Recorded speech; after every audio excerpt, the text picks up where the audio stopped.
엘리베이터 문이 열렸는데 그 안에서 내 남편이 다른 여자와 어깨를 맞대고 서 있었습니다. 남편의 팔이 그 여자 어깨 위에 올려져 있었고 둘이 웃고 있는 모습을 본 순간 정말 숨이 멎는 줄 알았어요. 그런데 여러분, 하나님은 바로 그 절망의 현장에서 저를 만나주셨습니다. 오늘 이야기는 한 여인이 인생 최악의 순간에서 발견한 하나님의 놀라운 은혜에 관한 실화입니다. 남편의 행동이 이상하다고 느낀 건 꽤 오래 전부터였습니다. 휴대폰을 뒤로 숨기고 전화를 받는 모습, 갑자기 많아진 회식과 출장, 주말에도 혼자 나가겠다는 말이 잦아졌습니다. 하지만 저는 모른 척했습니다. 무슨 일이 있느냐 물어보고 싶었지만 그럴 용기가 없었습니다.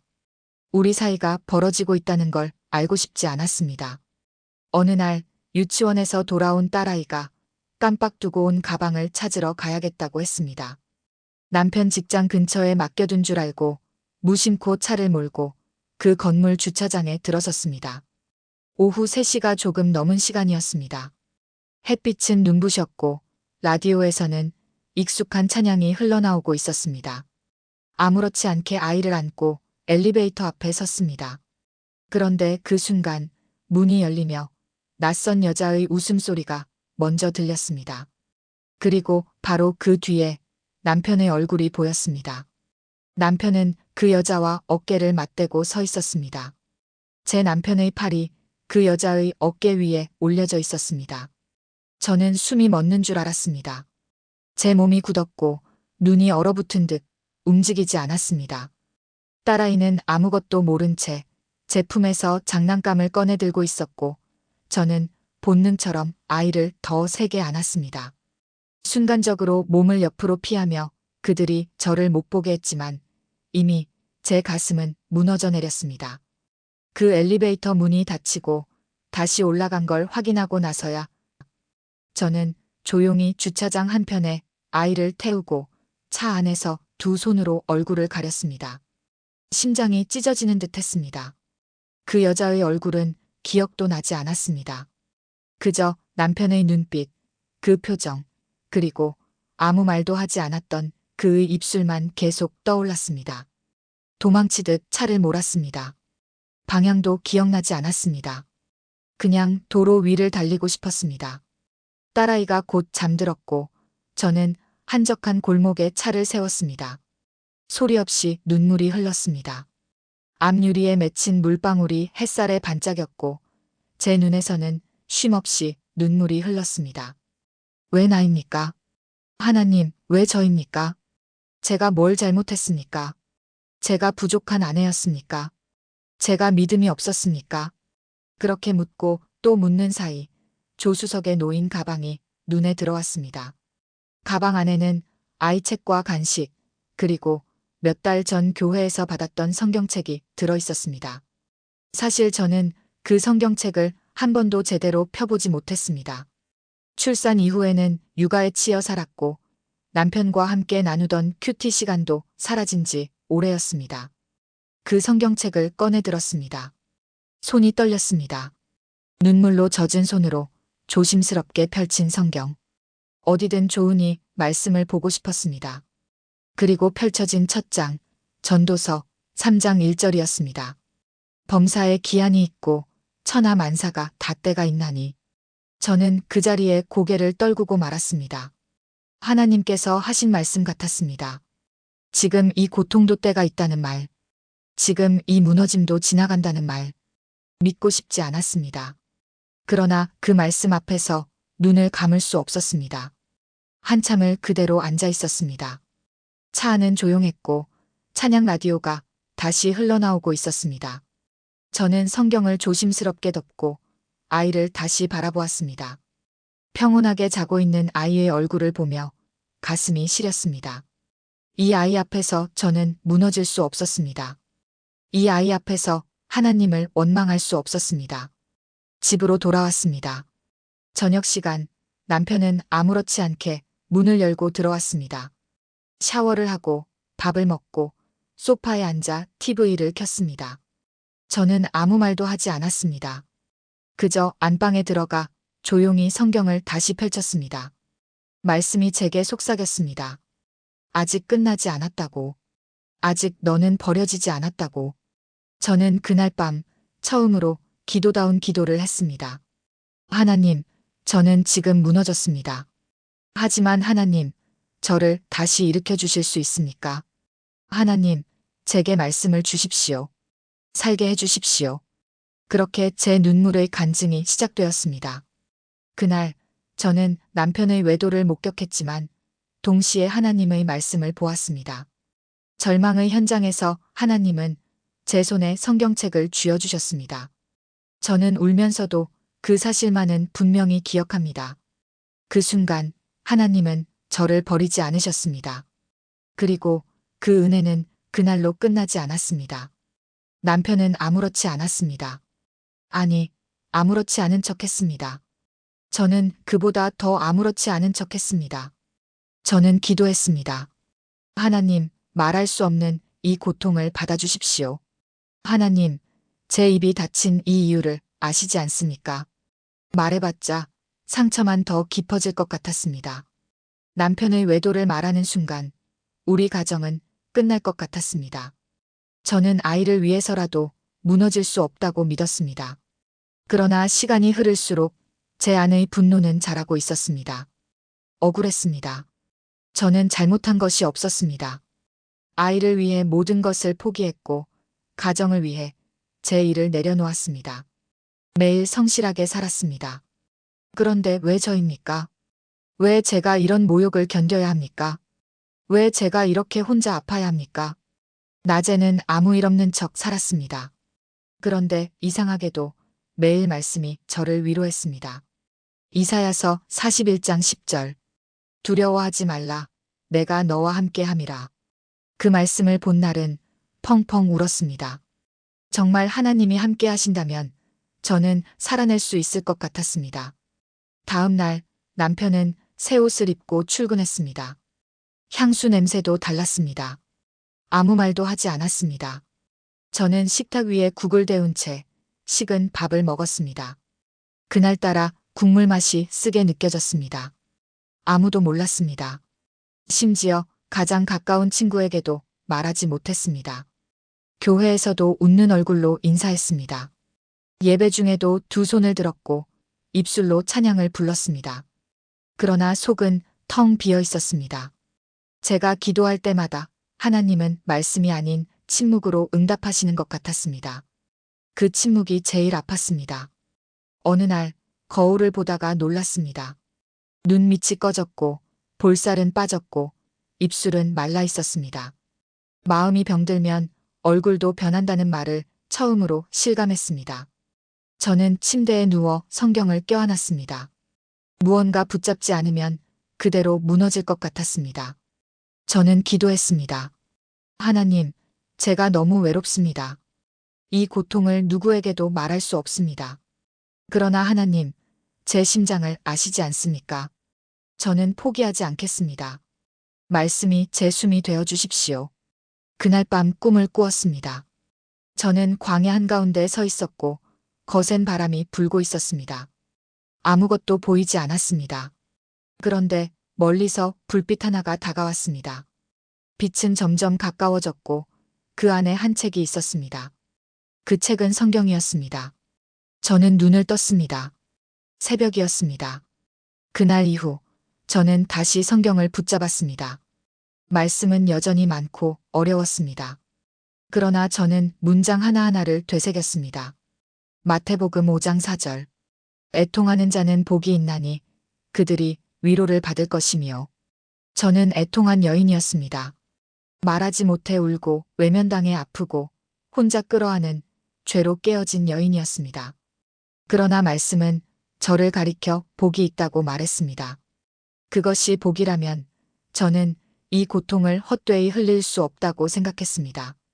남편은 여전히 말이 없었습니다. 하지만 저는 조금씩 기도 중에 위로를 받았습니다. 사람에게 말하지 못한 이야기, 하나님께는 쏟아놓았습니다. 하나님은 단 한 번도 제 기도를 외면하지 않으셨습니다. 침묵 같았던 날에도 말씀이 있었습니다. 저는 느꼈습니다. 내가 붙든 게 아니라 하나님이 나를 붙드셨다는 것을. 그 진실이 저를 다시 숨쉬게 했습니다. 말하지 못한 죄는 여전히 무겁지만 더 이상 저를 무너지게 하지는 못했습니다. 왜냐하면 말씀은 저를 붙잡고 있었기 때문입니다. 제 눈물 위에 말씀을 덮으신 분은 하나님이셨습니다. 하루는 유독 숨이 막혔습니다. 아이를 유치원에 보내고 집으로 돌아와 식탁 앞에 앉았지만 밥 한 숟가락도 넘기지 못했습니다. 가슴이 조여왔고 마치 누군가 제 등을 눌러 누르는 것 같았습니다. 저는 조용히 안방으로 들어가 무릎을 꿇었습니다. 성경을 꺼내 들었고 두 손으로 꼭 잡았습니다. 눈을 감고 기도했습니다. 하나님, 숨을 쉴 수가 없습니다. 이 죄책감, 이 원망, 이 상처 다 제 안에서 썩고 있습니다. 하나님, 저를 살려주십시오. 성경을 펴는 손이 떨렸습니다. 그런데 그날따라 손이 자연스레 시편으로 향했습니다. 그리고 읽었습니다. 시편 34편 18절. 여호와는 마음이 상한 자에게 가까이 하시고 중심에 통회하는 자를 구원하시는도다. 읽는 순간 전율이 흘렀습니다.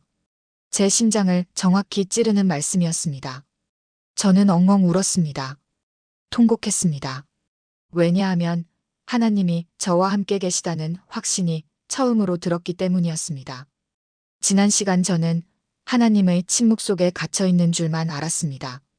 아무리 기도해도 아무리 눈물을 흘려도 대답이 없으시다고 느꼈습니다.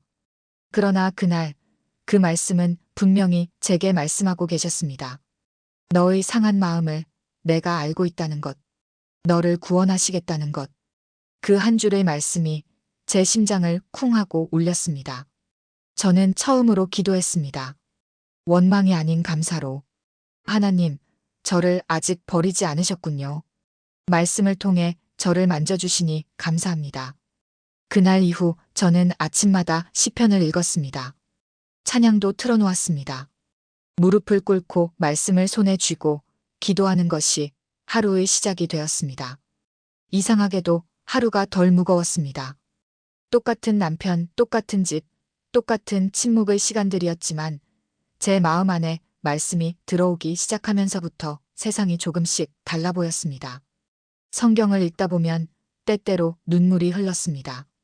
때로는 혼잣말처럼 구절을 반복하며 읊조렸습니다. 주의 말씀은 내 발의 등이요 내 길의 빛이니이다. 그 구절을 수십 번 반복했던 날도 있었습니다. 마치 말씀 하나가 제 숨처럼 느껴졌습니다. 기도 중에 환상도 보았습니다.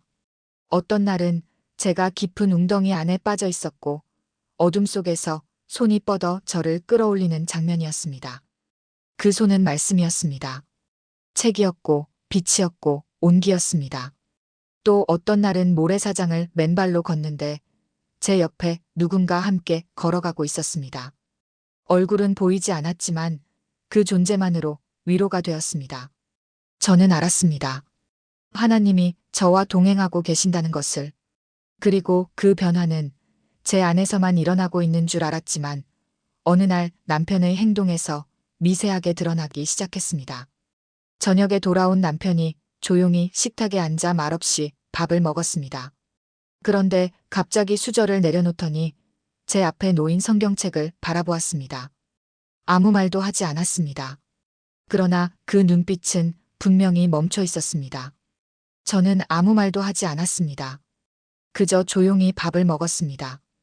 그날 밤 남편이 먼저 불을 끄고 방에 들어왔습니다. 저는 등을 돌린 채 눈을 감았지만 그의 숨소리가 이상하리만치 조용해진 것을 느꼈습니다. 시간이 흐르면서 남편의 퇴근 시간이 조금씩 빨라졌습니다. 핸드폰을 들고 웃던 모습은 점점 사라졌고 주말엔 외출을 줄였습니다. 물론 아무런 말도 없었습니다. 저는 물어보지 않았습니다. 다만 하나님께 기도했습니다. 하나님, 이 사람의 마음을 만져주십시오. 인간의 손으로는 할 수 없습니다. 하지만 하나님은 할 수 있습니다.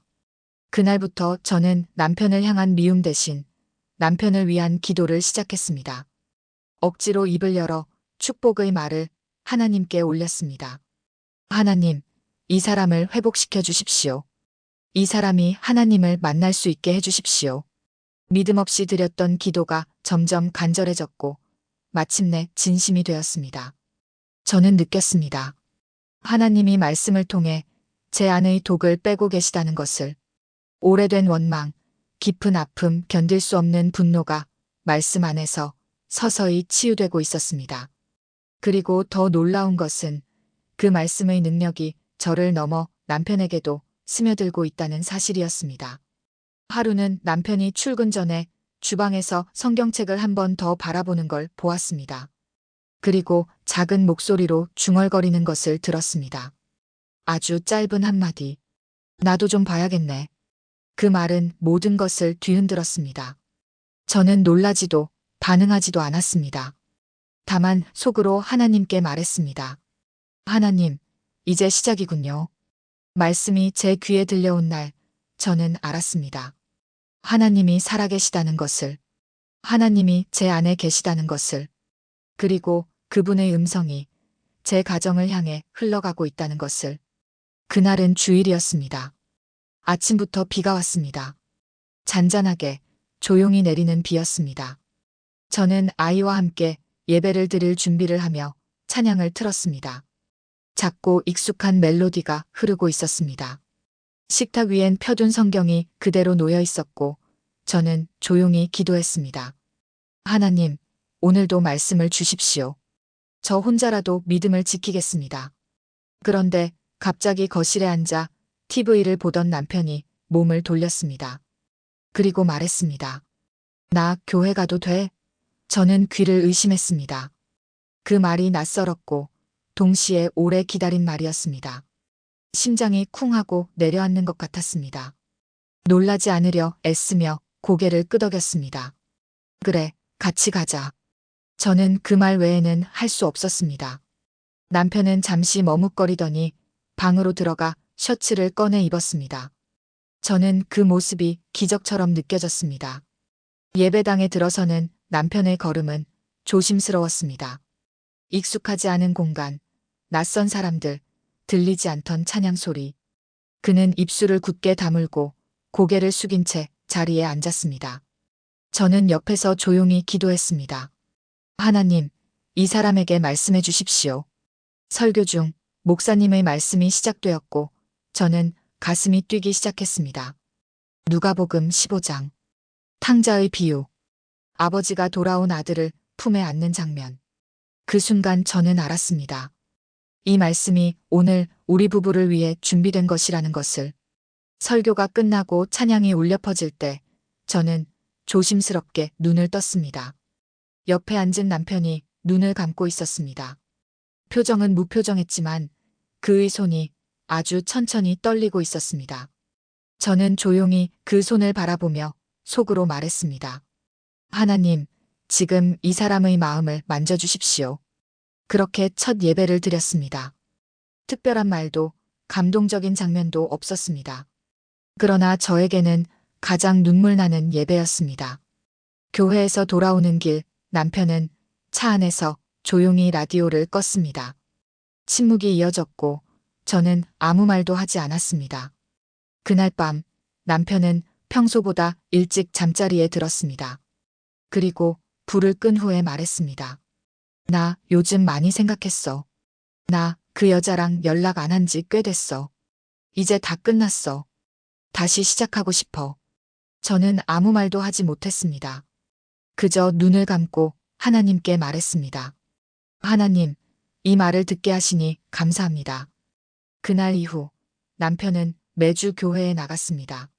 처음엔 말없이 따라오기만 했고 그 다음엔 찬양을 듣더니 어느 날은 따라 부르기 시작했습니다. 그리고 한 달쯤 지났을 무렵 남편이 스스로 성경을 펼쳤습니다. 식탁에 앉아 조심스럽게 말씀을 읽는 그의 뒷모습을 저는 가만히 바라보았습니다. 그 모습이 얼마나 낯설고 얼마나 그리웠는지 모릅니다. 남편은 어느 날 말했습니다. 나 예전으로 돌아가고 싶지 않아. 다시는. 저는 그 말에 눈물이 났습니다. 모든 것이 되돌아온 것은 아니었습니다. 아직도 말 한마디가 어색했고 눈빛이 불편할 때도 있었습니다. 하지만 달랐습니다. 그 마음이, 그 중심이 달라졌다는 것을 느낄 수 있었습니다. 말씀이 그 사람을 바꾸고 있었습니다. 기도는 헛되지 않았고 눈물은 땅에 떨어지지 않았습니다. 하나님은 침묵하시는 것 같았지만 가장 깊은 자리에서 일하고 계셨습니다. 저는 그 사실을 남편의 변화된 행동으로 확인했습니다. 어느 날은 남편이 먼저 성경을 제게 내밀며 같이 보자 했습니다. 두 사람의 손에 한 권의 성경이 놓였고 우리는 조용히 말씀을 읽었습니다. 그리고 함께 기도했습니다. 짧고 어색했지만 진심이 담긴 기도였습니다. 저는 속으로 외쳤습니다. 하나님, 감사합니다. 하나님, 이 가정을 다시 일으켜 주셔서 감사합니다. 남편이 먼저 입을 열어 교회를 말하고 회개의 고백을 시작했던 그날을 저는 잊지 못합니다. 하나님은 분명히 말씀하셨습니다. 탕자에게 아버지의 품이 있듯 우리 모두에게 돌아갈 집이 있다고. 그 집이 저에게는 말씀과 기도의 자리였고 남편에게는 다시 돌아온 예배의 자리였습니다. 하나님은 그곳에서 우리를 만나주셨습니다. 우리의 삶은 완벽하게 달라지지 않았습니다. 여전히 바쁜 하루, 지친 얼굴, 익숙한 집안일과 아이의 등하원은 똑같았습니다. 그러나 제 마음은 달라졌고 남편의 눈빛도 달라졌습니다. 예전에는 서로 마주치는 것이 부담이었지만 이제는 마주치는 순간 서로 웃으려 애썼습니다. 억지로라도 웃다 보면 마음이 열리고 그렇게 조금씩 다시 가까워졌습니다. 남편은 예배를 거르지 않았고 주일이면 먼저 옷을 챙기며 아이의 손을 잡았습니다. 함께 예배당 문을 들어설 때마다 저는 마음속으로 하나님께 속삭였습니다. 하나님, 이게 기적입니다. 남편은 성경을 읽는 습관을 들이기 시작했습니다. 처음엔 짧은 구절만 반복하더니 어느 날은 시편 전체를 필사하기도 했습니다. 한자 한자 써내려가는 모습을 보며 저는 가슴이 벅차올랐습니다. 그 손으로 다른 여자를 안았던 사람입니다. 그 입으로 거짓을 말했던 사람입니다. 그러나 지금은 그 손으로 성경을 쓰고 그 입으로 찬양을 따라 부르고 있었습니다. 하나님은 죄인을 정죄하지 않으시고 회개한 자를 새롭게 하신다는 말씀, 그 말씀이 제 눈앞에서 이루어졌습니다. 어떤 날은 남편이 조용히 묻기도 했습니다. 나를 정말 용서할 수 있겠느냐고. 저는 그 질문 앞에 눈을 감았습니다. 그리고 말했습니다. 나도 완전하지 않다고. 나도 연약하고 나도 무너졌었다고. 하나님께 받은 용서로 너를 용서한다고. 그 말이 저를 더 울렸습니다. 저는 남편을 용서하는 것이 아니라 하나님 안에서 새로워지는 우리를 보는 것이었습니다. 아이는 더 이상 집안의 공기를 두려워하지 않았습니다. 아빠의 웃음이 많아졌고 가족 찬양 시간도 생겼습니다. 어느 날 아이가 성경을 펼쳐 시편 23편을 읽었습니다. 여호와는 나의 목자시니 내가 부족함이 없으리로다. 그 구절을 따라 읽는 아이의 목소리에 저는 참을 수 없이 울었습니다. 부족함 투성이인 가정, 상처와 눈물과 죄책감으로 가득했던 이 집에 하나님이 임재하셨고 말씀이 중심이 되었습니다. 말씀은 단순한 책이 아니었습니다. 저를 살렸고 남편을 돌이키게 했고 가정을 일으켰습니다. 수많은 날의 침묵, 기도에도 아무 응답 없던 그 순간들조차도 하나님은 침묵 속에서 말씀을 준비하고 계셨던 것입니다. 저는 이제 알았습니다. 하나님은 우리를 절망 속에 던져두지 않으십니다. 무너진 마음을 외면하지 않으십니다. 오히려 그 자리에 내려오시고 그 눈물 위에 손을 얹으십니다. 남편의 외도는 저를 찢어놓았지만 하나님은 그 찢어진 조각들을 하나하나 모아 다시 이어붙이셨습니다. 그 자리가 예배였고 그 도구가 말씀이었습니다. 가장 비참한 순간, 가장 어두운 골짜기에서 말씀으로 나타나십니다. 그리고 말씀하십니다. 다시 걸으라고, 다시 사랑하라고, 다시 시작하라고. 저는 이제 감히 고백할 수 있습니다. 그날 남편의 외도를 목격했던 그 찢어진 순간이 제 인생의 끝이 아니라 은혜의 시작이었다는 것을.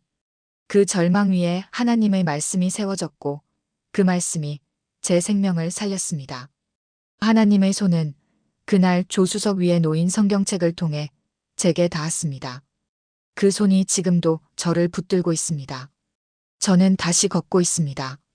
완전하지 않지만 말씀 붙들고 걷고 있습니다. 하나님과 함께 다시 걷는 길 위에 서 있습니다.